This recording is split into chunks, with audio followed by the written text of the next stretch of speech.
This video highlights the significance of money in today's society and aims to challenge the belief that money is inherently negative or insignificant. Money is portrayed as a crucial tool for acquiring necessities such as food, shelter, and education, as well as for guaranteeing comfort and security in life. This emphasizes the idea that money is a direct outcome of production and service, acting as a gauge of the value individuals bring to society. One of the main focuses revolves around the connection between finances and individual work. It implies that the level of income an individual receives is closely tied to the demand for their skills, their proficiency in executing those skills, and the challenge of finding a suitable replacement. This concept is often used to rationalize the differences in income between various occupations, highlighting that although everyone is equally valuable as individuals, their economic worth can vary greatly. This suggests that acquiring wealth is a more effective path to happiness and financial success compared to living in poverty. It presents money as a tool to support one's family, education, and the ability to give back to charitable causes. However, it also emphasizes that the accumulation of wealth is not the only reason for earning money. Instead, money is valued because it serves as a widely recognized and versatile form of reward. A considerable part of the text focuses on the mentality and steps required to enhance one's earnings. It promotes the idea of establishing clear financial objectives and prioritizing the enhancement of one's abilities and offerings, rather than becoming overly preoccupied with monetary concerns. It is commonly believed that by enhancing one's worth in the economic system, monetary benefits will naturally ensue. The purpose of this message is to get down to the basics, to clear the air surrounding the entire subject of money. And to do this, I'm going to have to get absolutely elementary. And while you may already know most of the things I'm going to say, I think it's important that we remind ourselves just exactly what money is, how much of it is enough, and how to earn the amount of money you need to live the way you want to live, now and in the important future years. To begin, let's get rid of the old myth, once and for all, that money is bad or unimportant. It is not bad, and it is important. It's vitally important. It's just as important as the food and clothes it buys, the shelter it affords, the education it provides, and the doctor's bills it pays. Money is important to any person living in a civilized society. To argue and split hairs to the effect that it's not as important as other things is absurd. Nothing will take the place of money in the area in which money works, and that's all there is to it. What is money? Money is the harvest of our production.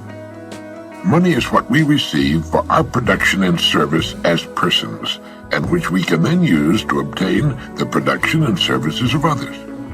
We can quite often accurately gauge the extent of our production and service by simply counting the amount of money we receive for it. You'll hear people say, money won't bring happiness. The earning and possession of money has brought a lot more happiness than has poverty. Money is a warm home and healthy children. It's birthday presents and a college education. It's a trip abroad and the means to help older people and the less fortunate. We're not saying that piling up a lot of wealth is important. What we're saying is that money is important because it's the only reward which is completely negotiable and can be used by everyone. Look at it this way. A diamond is more valuable than a lump of coal, yet that's exactly what a diamond was at one time. And just as a lump of coal can be transformed into one of the world's most valuable gems, a human being can vastly increase his or her own value to the world. Try to remember this formula. The amount of money we receive will always be in direct ratio to the demand for what we do, our ability to do it, and the difficulty of replacing us. A highly skilled human being is worth more money in our economy than a person who is not highly skilled and who can be easily replaced. Now, this is not to say that one person is any better than any other person or more important. Remember that in this message, we're only talking about money, nothing else. A janitor is just as important as a human being as a brain surgeon, but the amount of money they'll earn will be proportional to the demand for what they do, their ability to do what they do, and the difficulty of replacing them. A person can be trained to clean and maintain a building in a few weeks, and replacing the person is not difficult. A brain surgeon spent many years learning his profession, often at great personal sacrifice and at extremely high cost, and he cannot be easily replaced. As a result, the surgeon might earn as much money in an hour as a janitor might earn in a year. Now, these are extreme cases used to show the relation of income to demand, skill, and supply, and this is as it should be. This is why there are few limitations on a person within his or her company and industry. Their incomes will be in exact proportion to the demand for what they do, their ability to do what they do, and the difficulty of replacing them. That's why the whole idea of trying to get something for nothing is ridiculous and won't work. A top jockey will earn a great deal of money every year, which will represent about 10% of the winnings of the horses he rides.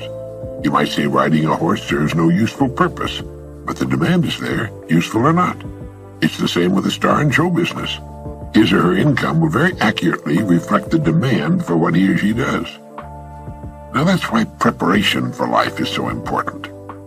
Luck has been defined, as we've mentioned, as what happens when preparedness meets opportunity. A great opportunity will only make the unprepared, the unqualified, appear ridiculous. For every one of us, opportunities are all around us. Our ability to see them will depend in large part on how well we've prepared ourselves. Now, how do you stack up in this regard? While this may sound elementary, you'd be amazed at the number of people who want more money but don't want to take the time and trouble to qualify for it. And until they qualify it, there's no way on earth for them to earn it. It's like the person who wants a good-looking figure but doesn't want to change eating habits. To 9/10 of the world's population, the average North American is already rich. There's a greater difference between the standard of living of most of the world's population and our average worker than there is between the standard enjoyed by our average worker and the richest person in our society. Our working people have just about everything the wealthiest have, only smaller. They have a home, car, often two of them, radio, TV, savings account, debts. They're just smaller. Their food is as good and just as plentiful. Their beds are just as comfortable. Their home is just as warm in the winter. They have exactly the same amount of time and just as much, maybe more, freedom. Their life expectancy at birth is about 75 years. For the rest of the world, on the average, it's less than 60. With only a fraction of the world's population, we in the free world have half the world's total money income. We have more than 2/3 of all the automobiles on the planet. So in talking about money, let's understand that we're already rich as a people. Now, how much do you want? How much money do you need to live the way you want to live, to accomplish the goals you've established for yourself? Most people think they want more money than they really do, and settle for a lot less than they could earn if they went about it the right way. The world will pay you exactly what you bargained for, exactly what you earn, but not a penny more. You remember that old poem that goes, "I bargained with life for a penny, and life would pay no more"? Well, that's about it. We'll receive not what we idly wish for, but what we justly earn. Our rewards will always be in exact proportion to our service. If you don't like your income, you must devise ways and means of increasing your service. Your service must come out of you, your mind, your abilities, and your energy.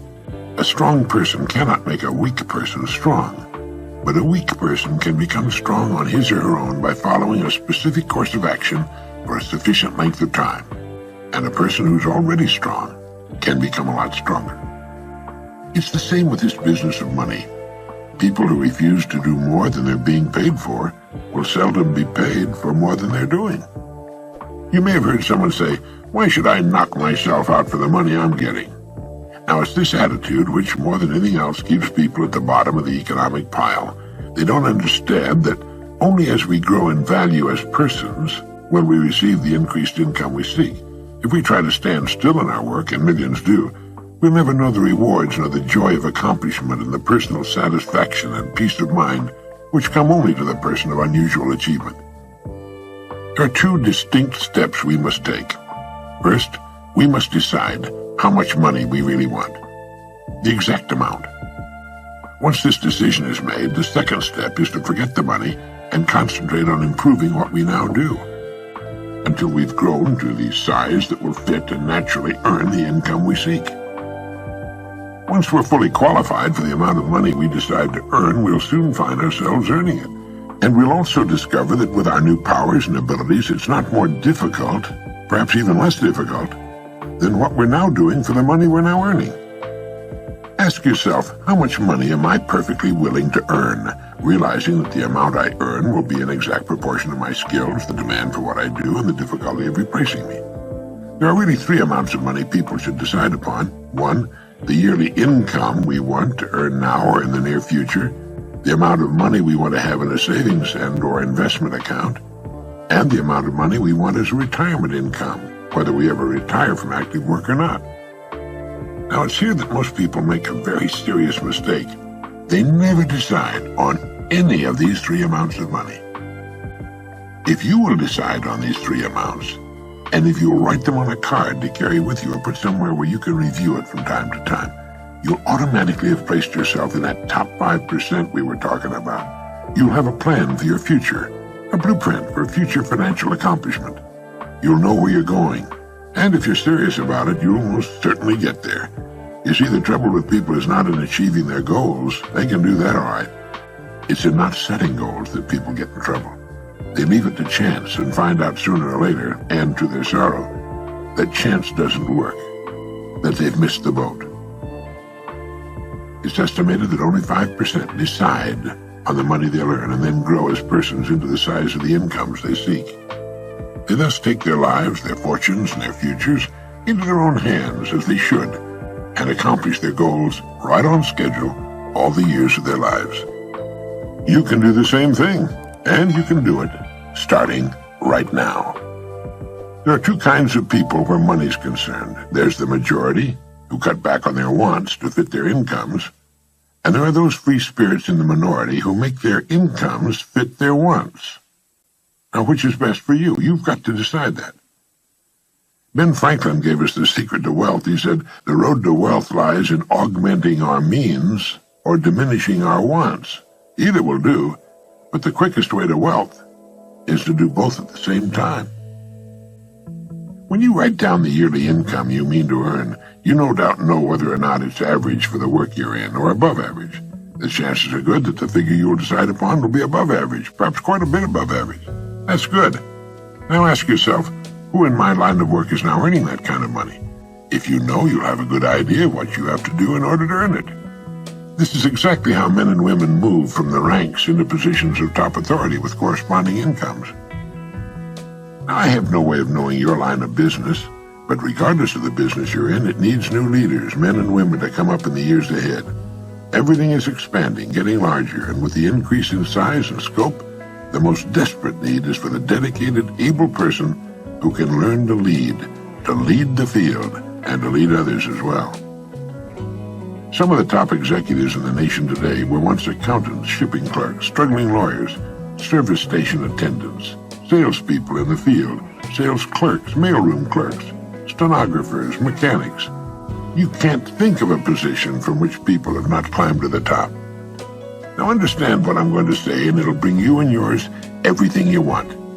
It's not the job, it's the person. It's not your present circumstances which count, but the circumstances you make up your mind to achieve that are important. The only limit on your income is you. And the income you decide upon can be achieved within the framework of your present work, industry, or profession, where you already have a start and a place. If not there, it can be found somewhere else. All you need is the plan, the roadmap, and the courage to press on to your destination, knowing in advance that there will be problems and setbacks, but knowing also that nothing on earth can stand in the way of a plan backed by persistence and determination. With the income written down that you intend to earn, spend a part of each day thinking of ways in which you can increase your service, knowing that you have only to manage this, and the income will take care of itself. Since the money you want to earn is more than you're now receiving, your part of the bargain is to find ways of increasing your service until the gap has been bridged, and more than bridged. Look at your card with the three amounts written on it. By setting a financial goal, you're demonstrating faith.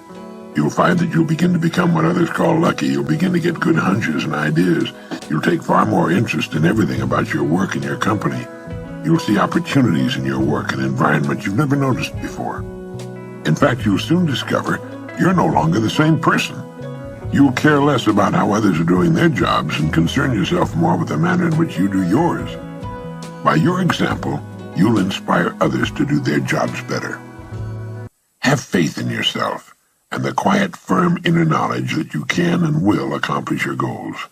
Know that the answers you seek will come to you in their own time if you only keep looking for them. Above all, realize that money cannot be sought directly.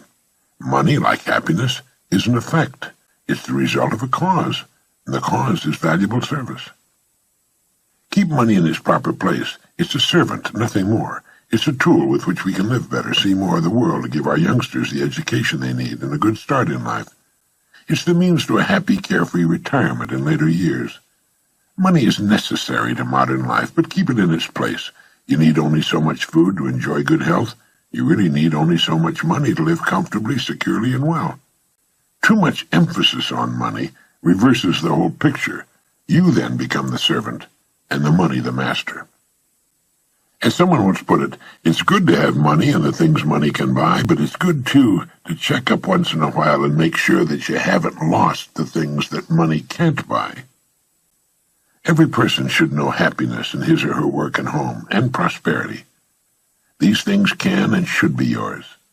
Play this message as often as you can during the next week. Fix your plans firmly in your mind and relax. Keep cool and calm. Be as serene as you possibly can be. You have nothing to worry about. Right now, you may have no idea at all how the additional income you seek is going to come to you, nor how you're going to save the amount you want in a savings account, or how you can possibly arrange for the retirement income you've decided upon. That isn't important. Remember that the only really important thing is that you know what you want. If you do, you must become what you think about. Be realistic about your financial goals, for as you reach them, you can then set higher goals. Trying to jump too far too soon can often result in confusion, tension, worry. Take your growth in sensible, logical steps, remembering that the big thing is that you know what you want, and that you realize your rewards will match your service. That is, that you must devise ways and means of actually becoming the person who is worth the amount of money you've established for yourself. Now, a person may be worth more than he or she is getting for a while, but the two will match up. They have to. In fact, unless a person is worth more than he or she is receiving, well, they can't move ahead. They're receiving all they're worth. And it all gets back to the great law that controls everything in the universe, cause and effect. The cause must precede the effect, or the effect cannot occur. This is why people who try to get something for nothing are only fooling themselves and earning the disillusionment and frustration they must one day reap. You can have what you want. You need only make up your mind.